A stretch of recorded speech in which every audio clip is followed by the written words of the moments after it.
el inicio a la grabación y empezamos con nuestra presentación.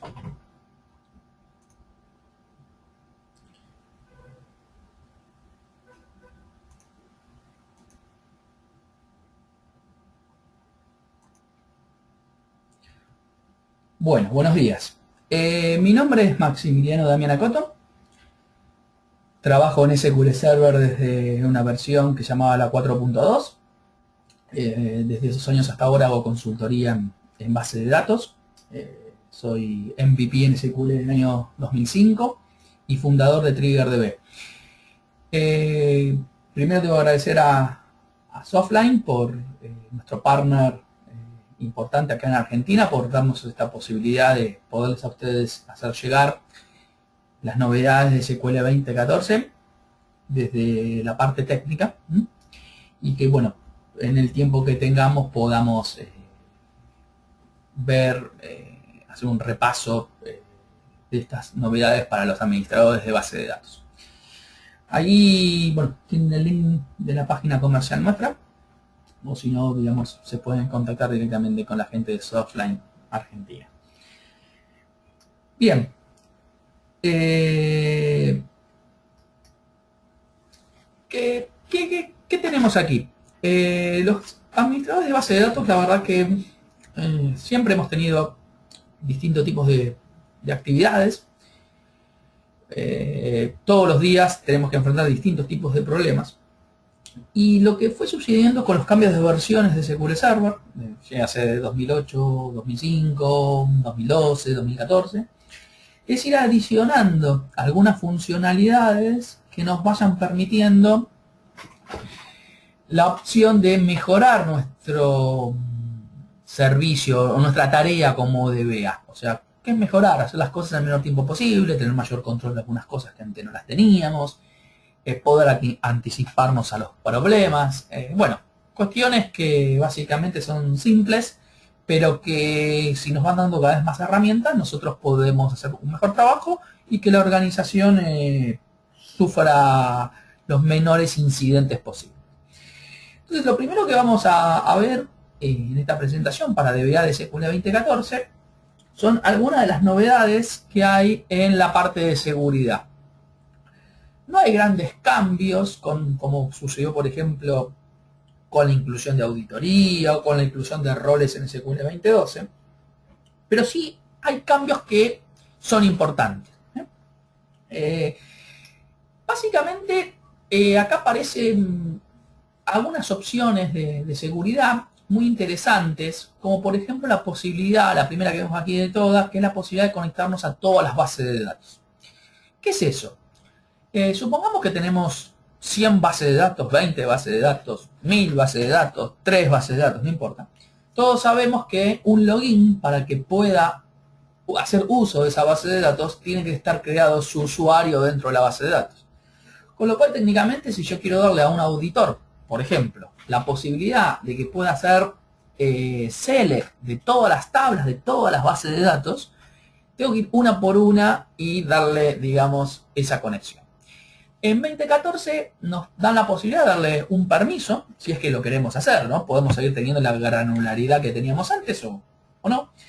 Un permiso que nos permite conectar con cualquier base de datos. Entonces, si supongamos al login Juan, le damos ese permiso, lo que va a estar sucediendo es que va a ser un use en cada base de datos y va a poder acceder. Todos sabemos que un sysadministrator no necesita, digamos, tener un usuario en la base de datos y accede a todas. Pero no le quiero dar permiso a sysadministrator. Esa es justamente la idea, porque no es un DBA, porque no es un superadministrador. Por ejemplo, es un auditor, por ejemplo, es un programador que puede acceder a todas las bases de datos, pero solamente en modo lectura. Bueno, hay varios escenarios donde esto nos permite, digamos, aplicarlo. Adicionalmente van a ver que hay otros 3 permisos. Por ejemplo, el tercero es permitir hacer select a todos los objetos, ¿sí? A todos los usuarios, digamos, de esa base de datos. Entonces, estas dos cosas lo que nos van a hacer es un poquito más simple el trabajo para estos casos, ¿no? Donde decimos, mira, este auditor tengo 300 bases de datos, tengo que darle permiso por cada una, para cada celda de cada tablas. Bueno, podemos simplificar nuestra tarea de administración en la seguridad que tenemos aquí. Es una feature que los que administramos mucha cantidad de bases de datos nos puede llegar a ser muy interesante. Bueno, algunas buenas prácticas tenemos aquí, digamos, de control server, algunas buenas prácticas de lo que pasa con el SA, con nuestro rol de BO, ¿sí? La idea es tratar de eliminar los superusuarios, o sea, lo que se está buscando en seguridad es los sysadministrator tienen que ser lo menos posible. Para eso tengo que tener no solamente un buen control granular, que sí lo tengo en SQL Server, siempre lo he tenido, pero también una buena administración, porque si yo ese granular después a nivel administrativo se me hace muy complejo, es probable que empiece a saltar ese granular. Entonces, con SQL 2012, donde se incorporaron roles a nivel logins customizados, ¿no? Más allá del sysadmin, el bulk insert, o todos esos roles que ya teníamos predefinidos, poder armar los nuestros. En SQL 2014, estas posibilidades del Connect Any Database, el Select Any Database, nos permiten también tratar de disminuir este superusuario que al final sigue siendo, termina dando permiso de sysadministrator. Es una práctica que cada vez deberíamos aplicar más y donde poder tener nuestra seguridad bastante más controlada. Bueno, otros escenarios, ¿no? Por ejemplo, quiénes son los que van a instalar software, quiénes son los que van a hacer búsquedas, digamos, en las bases de datos. O sea, hay diferentes, digamos, escenarios donde estos niveles granulares nos van a permitir, digamos, darle mayor dinamismo a nuestra administración en lo que es seguridad informática. Siguen siendo otro tipo de escenarios, auditorías. Fíjense que, por ejemplo, podemos hacer un Alter Any Server Audit, digamos, para todas las auditorías. Y decir, bueno, este es un grupo de auditores y puede modificar todas las auditorías. Y no ir auditoría por auditoría, darle ese control, si lo queremos hacer granular, digamos, ¿no? Otra de las funcionalidades que hay en seguridad, y creo yo la más importante, que se pone en SQL 2014, es la posibilidad de encriptar los backups. Vamos a hacer un poquito de historia con esto y ver qué alternativas tenemos hoy para encriptar nuestros backups y de qué nos protege esto. A ver, si nosotros tenemos una base de datos encriptada de forma transparente, o sea, usamos TDE, que es Transparent Data Encryption, a partir de SQL 2008 tenemos esa feature disponible. ¿Qué sucede? Encripto toda la base de datos y obviamente que los backups forman parte de esa encriptación. Esta encriptación usa los algoritmos que muchos ya conocemos, como DDD, SHA, los populares, digamos, a nivel de seguridad mundial. Y técnicamente usan un certificado, ¿no? Podemos crear nuestro propio certificado con el SQL Server, o bien comprar un certificado a alguna empresa de las más relevantes del mercado. Ahora bien, ¿qué sucede? Tengo que tener la base de datos encriptada para que mi backup esté encriptado. SQL 2014 nos da otra posibilidad adicional que es bastante interesante, que es, por más que ustedes tengan o no la base de datos encriptadas, van a poder encriptar sus backups.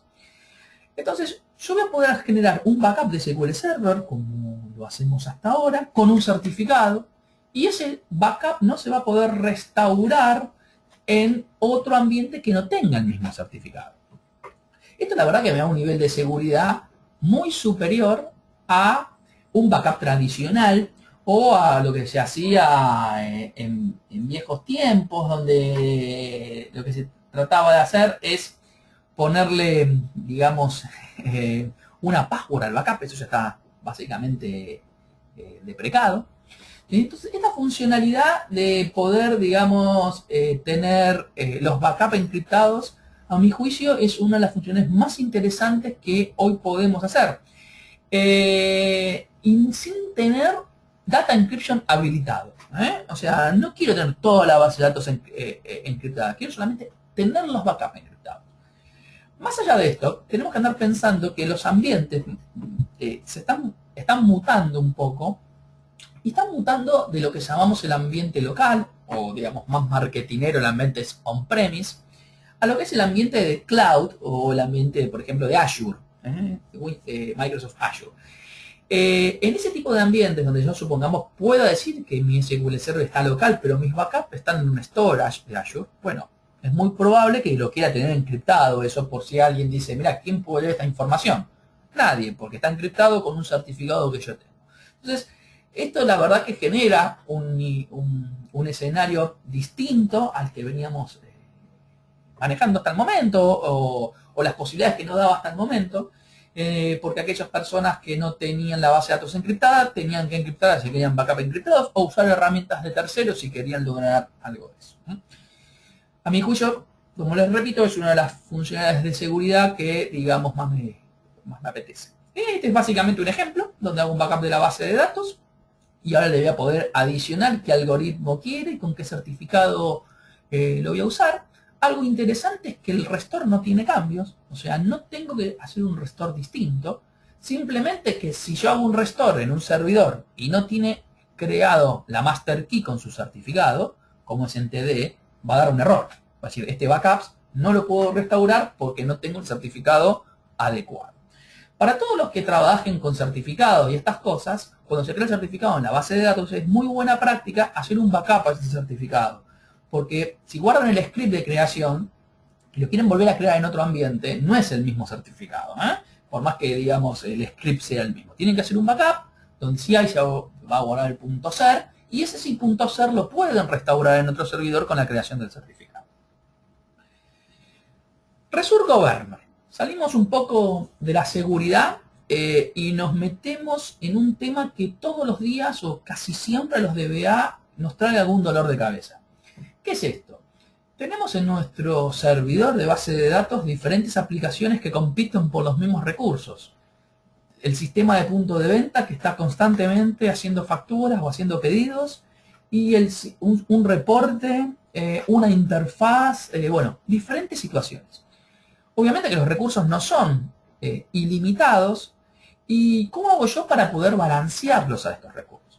A partir de SQL 2008 aparece una funcionalidad que se llama Resource Governor, donde yo básicamente lo que podía hacer como DBA es crear pool de recursos para poder decir, bueno, con algún criterio, este pool puede consumir hasta tanto de CPU, este pool puede consumir hasta tanto de memoria. Básicamente lo que yo controlaba era la memoria máxima o el CPU máximo que podían consumir.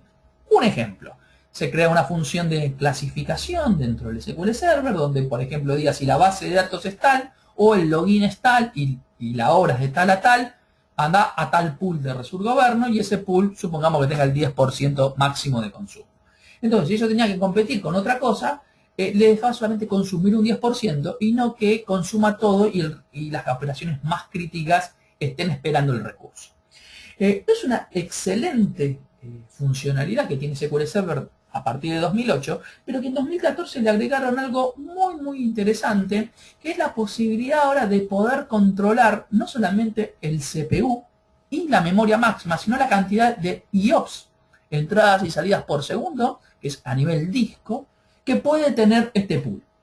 Entonces, yo a partir de 2014 voy a poder, acá le estoy armando, estos son, digamos, algunos slides de cómo funciona, básicamente, Resource Governor, pero en lo que es, digamos, 2014, vamos a poder controlar la memoria, el CPU y además el throughput de I/O, que es básicamente lo que más problemas tenemos, ¿no? O sea, una query que consume muchos reads, una query que escribe muchos reads. Bueno, ese tipo de operaciones las vamos a poder controlar. Algunas cosas a tener en cuenta para los DBA, y en estas features tiene algo mucho que ver.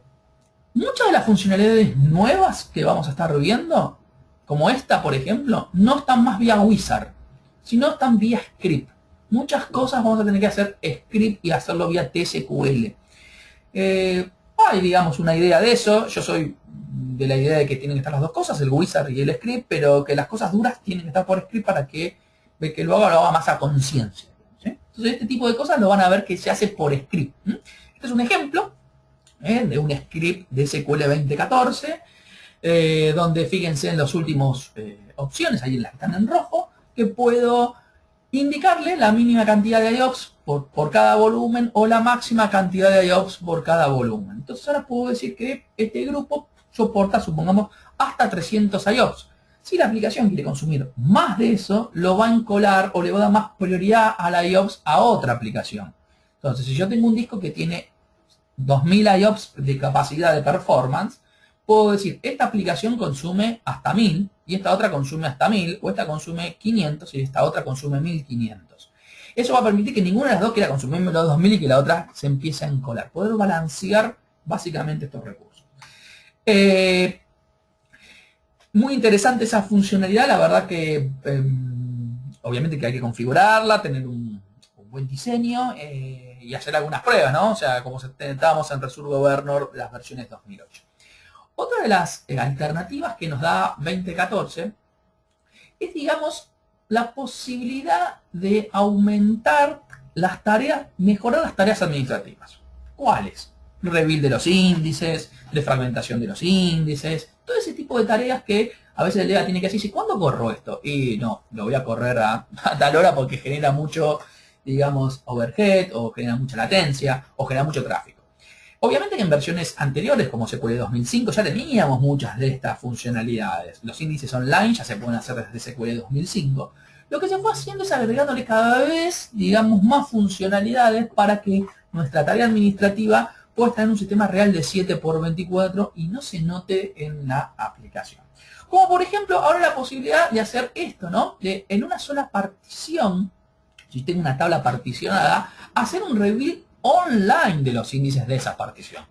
Entonces, supongamos que tengo una partición por año y tengo, no sé, 12 años de archivos. Bueno, en una de esas particiones hacer el rebuild online de uno de esos índices. Entonces, eso básicamente nos hace hacer planes de mantenimiento más finos, más performantes, más escalables, y como tarea de DBA podemos tener un rol más importante en este tipo de operaciones. Los beneficios, bueno, ser más granular, como les comentaba, que tengamos más accesibilidad al sistema, más disponibilidad, poder salvaguardar los recursos de CPU, de memoria, de espacio en disco, bueno, todo ese tipo de cosas. No es lo mismo hacer un rebuild de todos los índices, de todas las particiones, digamos que hacer un rebuild de los índices de una sola partición. No es exactamente igual en consumo, en tiempo y en disponibilidad. Bueno, un ejemplo, ¿sí? Aquí vamos a estar viendo, ¿sí? Fíjense el ejemplo de la derecha, algo muy interesante que también se adiciona a esta operación, es la posibilidad de tener una, digamos, baja prioridad y además una máxima duración de ese rebuild. Entonces, yo acá estoy haciendo un rebuild de un índice a la partición 3 de forma online, cosa que estoy evitando ya muchas operaciones de bloqueos, pero además le estoy diciendo que tenga baja prioridad y a su vez que dure 300 segundos. Si dura más de 300 segundos va a abortar. ¿Sí? Puedo decirle que aborte o que no aborte o lo que yo quiera definir acá. Entonces esto es lo que me permite también que por más que sea online, por más que tenga baja prioridad, no dure 48 horas ese proceso. Abortará y veré qué es lo que pasa y lo trataré de mejorar. Estas son, digamos, cositas que se le van agregando a la operación diaria, ¿no? Que tenemos como administradores de base de datos. Mejoras con Always On. Always On, como muchos ya conocerán, es el esquema de alta disponibilidad que sucedió a partir de 2012. En 2012 aparece como un esquema adicional a lo que conocíamos como Database Mirror, Log Shipping y Cluster, el Always On. Always On, básicamente, para los que no lo conocen, es una extensión de un cluster, o sea, necesito tener un cluster service montado, pero a diferencia de que el nodo de Always On no tiene que estar sobre una SAM, sobre un storage ni nada por el estilo. Solamente hay que ser miembro del cluster. Ese Always On también permite que se puedan hacer lecturas sobre el servidor secundario, soporta más de un servidor secundario. Bueno, lo que se le hizo en 2014 fueron algunos ajustes a lo que tenía Always On de 2012, ¿no? Bueno, por ejemplo, lo que estamos viendo acá, ¿no? El soporte para Windows Server 2012 SSB, que es una parte, digamos, del cluster share volume de 2012 del Windows Server. Podemos, digamos, trabajar, digamos, con todo lo que es CSV Paths, y evitar la limitación de la cantidad de LUM que tenemos. Se aumentaron la cantidad de servidores secundarios que uno puede hacer. Entonces Always On fue como mejorando hacia ese lado. Se dieron más funcionalidades a las que ya conocíamos de 2012. Otra funcionalidad que se agregó a SQL Server 2014 tiene que ver con la posibilidad de hoy hacer backups on-premise, o sea, donde lo hacemos hoy, o hacer backup directamente en cloud, o sea, directamente en Azure, en un storage de Azure. Muchos dirán, bueno, ¿para qué quiero esto? ¿Para qué me hace falta esto? La verdad que hoy todas las aplicaciones o muchas empresas están instalando, de hecho yo estoy trabajando en varios proyectos de esos, de aplicaciones híbridas o full Azure, donde tengo un SQL capaz que local y el Disaster Recovery, en vez de contratar un segundo data center, ese segundo data center es Azure. O mis backups están en Azure porque considero que es un lugar mucho más seguro que mi cinta. Bueno, cualquier otra alternativa de esas.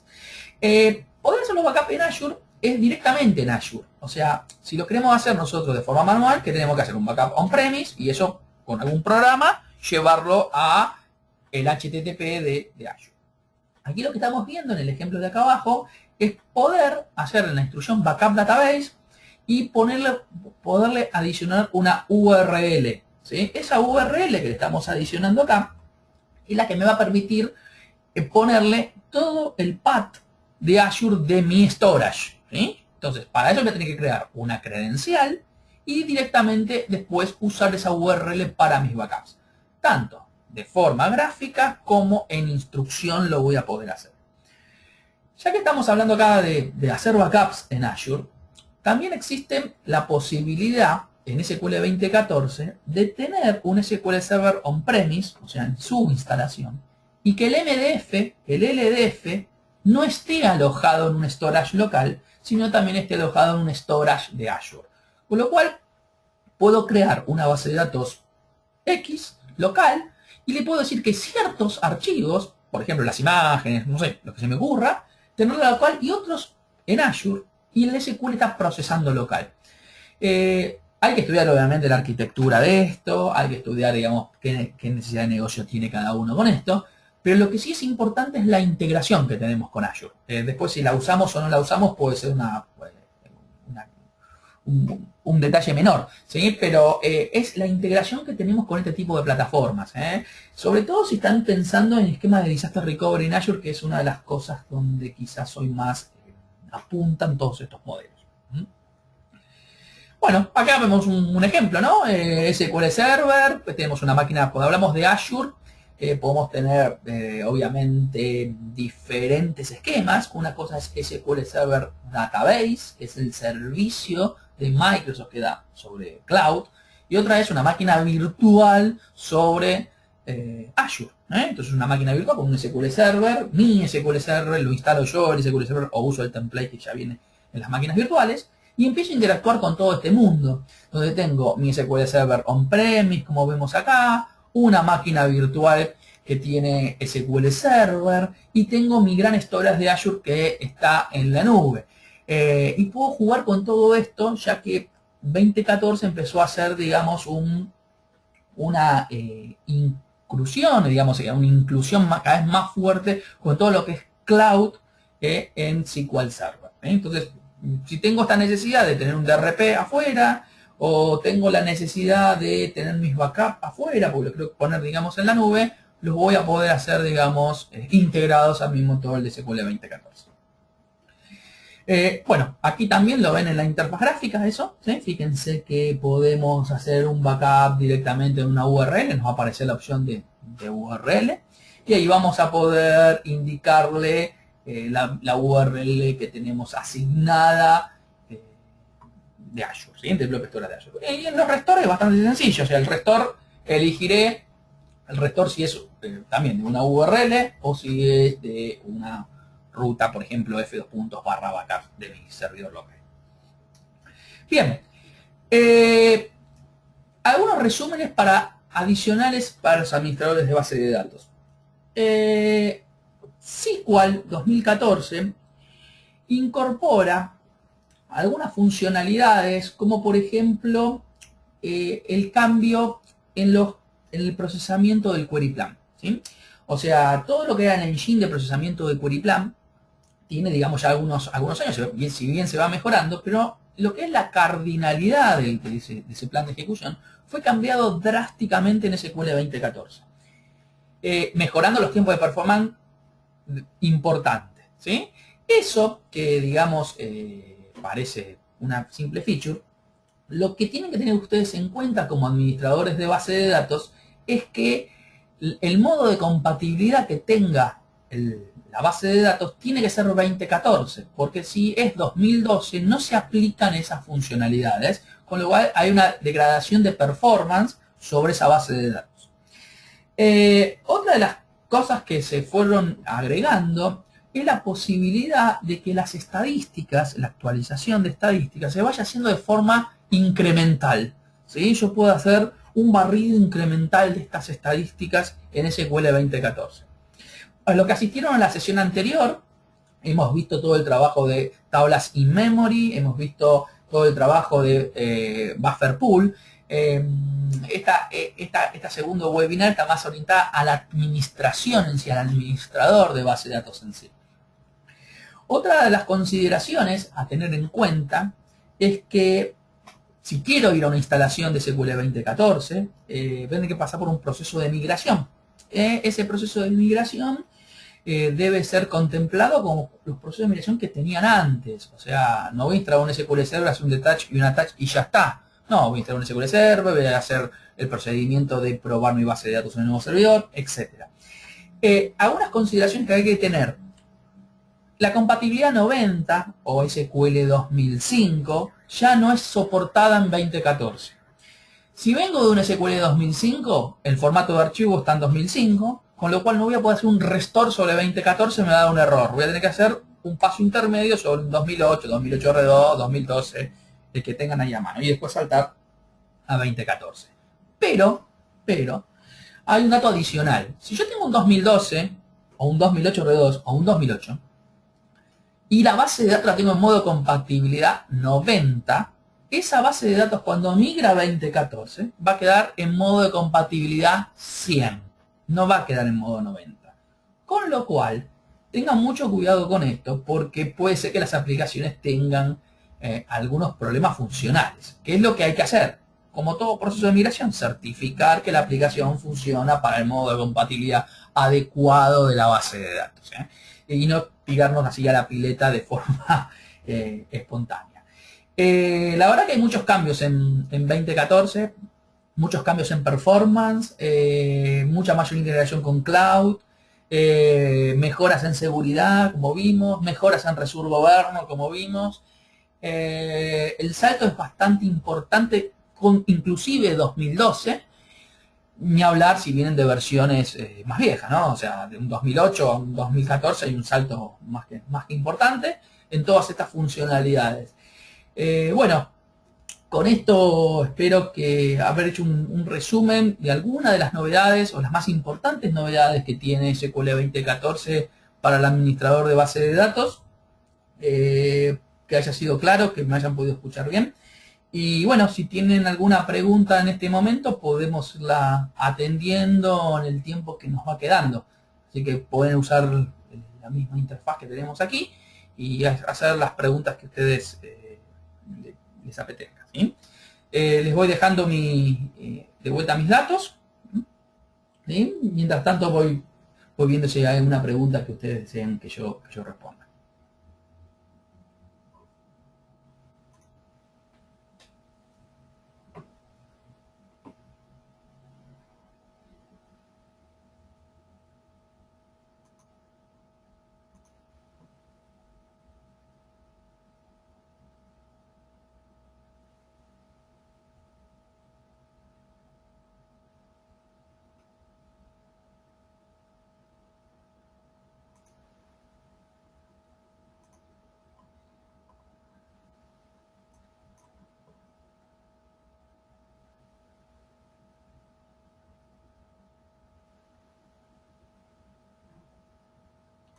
Me preguntan si el URI del backup debe ser necesariamente Windows Azure. Sí, está integrado con Windows Azure, con Microsoft Azure. Solamente contra Microsoft Azure puede ser la URL que ponen ahí. Por ahora es compatible contra eso.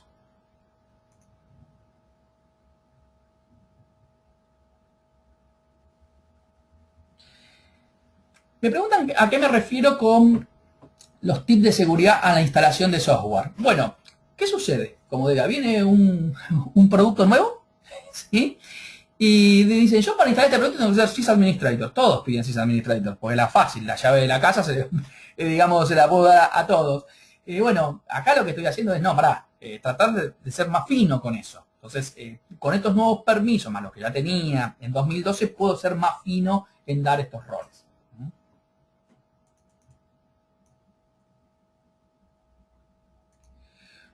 Windows Azure es un servicio exclusivo de Microsoft. Microsoft tiene un servicio que se llama Windows Azure, donde ustedes, digamos, que es Microsoft Azure, no Windows Azure, porque ahí pueden poner Linux, Oracle, digamos, un servicio de cloud computing. Vos podés tener tu cloud local, que sería tu Hyper-V, digamos, y armar tu Azure, que es tu nube privada, digamos, sería eso.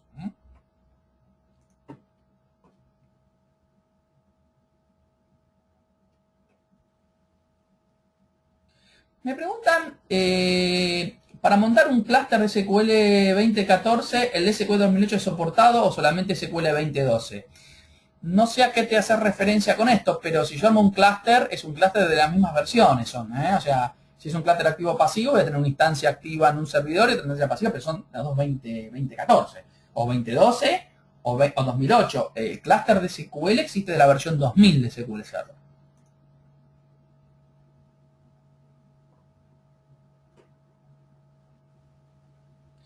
Muy buena pregunta me hacen sobre cuando uno configura parte de una base de datos MDF o NDF en Azure, ¿con qué recursos trabajo? ¿Si con los de mi SQL Server o con los de SQL Server en Azure? Bueno, mi SQL Server está local, con lo cual ahí voy a usar CPU local, memoria local, completamente. Disco throughput de I/O, Azure. En ese esquema híbrido que estamos planteando los MDF y NDF. ¿Para qué puede servir esto? Datos históricos que no los quiero tener local, imágenes que quizá la performance no me preocupa, o algún esquema de eso donde diga, mira, tengo que tener un storage gigante con mucho costo para guardar datos históricos que los usamos una vez cada tanto. Bueno, eso quizás es un NDF que puedo poner en Azure.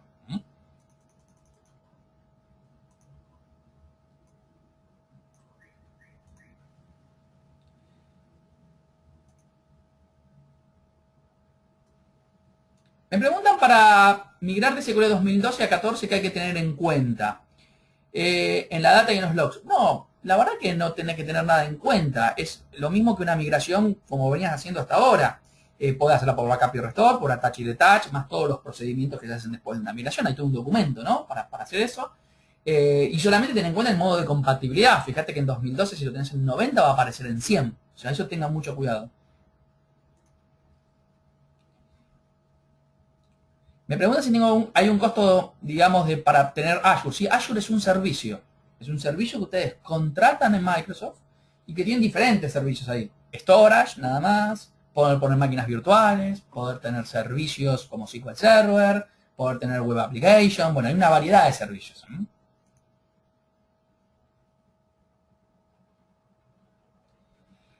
La base que esté, me pregunta si la base que esté en Azure puedo acceder desde cualquier lado. Sí, es indistinto donde esté la base, es una base de datos SQL Server. O sea, el tema es donde las tenés hosteadas, si la tenés en tu data center o en otro data center llamado Azure. Pero las aplicaciones, es transparente eso para las aplicaciones.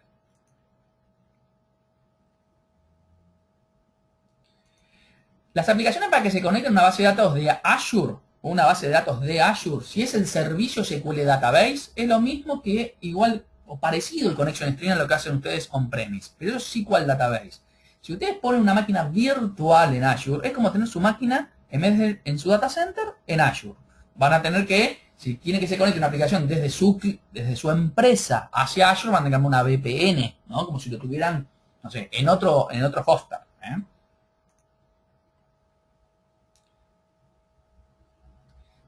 Me preguntan si se pueden adjuntar bases de datos de 2008 en 2014. Sí, se pueden adjuntar. Las únicas que no se pueden adjuntar son las de 2005.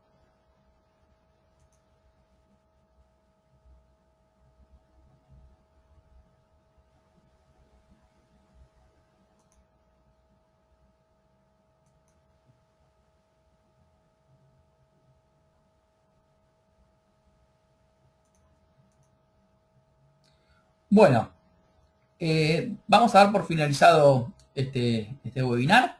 Espero francamente que les haya sido de utilidad y puedan empezar a ir mirando SQL 2014 como una solución de base de datos. Para los que no lo saben, por las dudas paso el dato. SQL 2014 ya está liberado, ya hace unos cuantos meses. O sea, no es una versión beta, ¿sí? Así que, digamos, ya está accesible para que ustedes la puedan adquirir y trabajar con ella. Bueno, muchas gracias y espero verlos prontos en otra conferencia.